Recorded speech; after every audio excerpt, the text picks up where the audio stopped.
हेडलाईन्सचे प्रायोजक आहे NBC bearings, लांब पळण्यासाठी। पावसामुळे 2 दिवसांपासून विस्कळीत असणारी मध्य रेल्वेची वाहतूक पुन्हा एकदा पूर्वपदावर, तर हार्बर रेल्वेवरील वाहतूक मात्र अर्धा तास उशिराने। जोरदार पावसानंतर मुंबईमध्ये ठिकठिकाणी साचलेलं पाणी ओसरण्यास सुरुवात। दादर किंग सर्कल परिसरातून वाहतूक सुरळीत। भारतीय हवामान खात्याकडून मुंबईला रेड अलर्ट जारी, प्रशासनाकडून शाळा आणि महाविद्यालयांना सुट्टी जाहीर। पुणे, नवी मुंबई, ठाणे, रायगड, रत्नागिरीसह सिंधुदुर्गातील शाळा महाविद्यालयांना देखील आज सुट्टी। पावसाचा इशारा लक्षात घेत प्रशासनाचा निर्णय।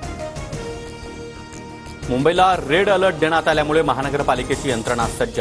महानगरपालिका आयुक्त भूषण गगराणी स्वतः आपत्कालीन विभागात उपस्थित। रत्नागिरी जिल्ह्यामध्ये गेल्या 24 तासात 205 मिलीमीटर पावसाची नोंद। अनेक भागामध्ये पूरस्थिती। सिंधुदुर्ग जिल्ह्यात देखील पावसाचा हाहाकार।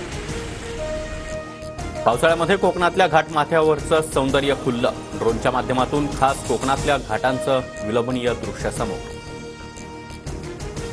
मुंबईतील पावसाचा विमानसेवेला मोठा फटका। मुंबई विमानतळावरील आंतरराष्ट्रीय विमानांची उड्डाणं थांबवण्यात आल्याची माहिती, तर 50 पेक्षा जास्त उड्डाणं रद्द। पुणे, सातारा, रायगड, सिंधुदुर्ग, रत्नागिरीला पावसाचा रेड अलर्ट। प्रशासनाकडून नागरिकांना सतर्कतेचा इशारा। कोल्हापूर, ठाणे, पालघरला देखील पावसाचा ऑरेंज अलर्ट। प्रति तास 40 ते 50 किलोमीटर वेगानं वारं वाहण्याची शक्यता।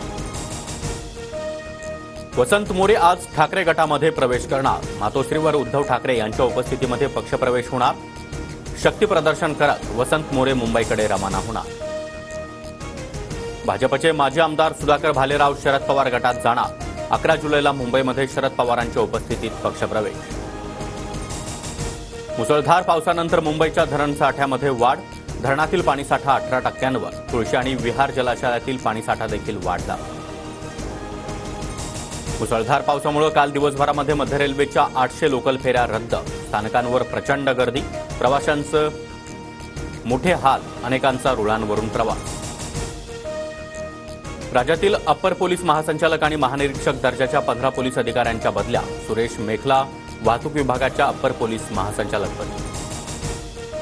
मुंबईमध्ये सीएनजी आणि पीएनजीच्या किमतीत वाढ। नवे दर आजपासून लागू। सीएनजी 1.5 रुपयांनी तर पीएनजी 1 रुपयानं महागला। जम्मू काश्मीरमधील कठुआ जिल्ह्यामध्ये लष्कराच्या वाहनांवर दहशतवाद्यांचा हल्ला।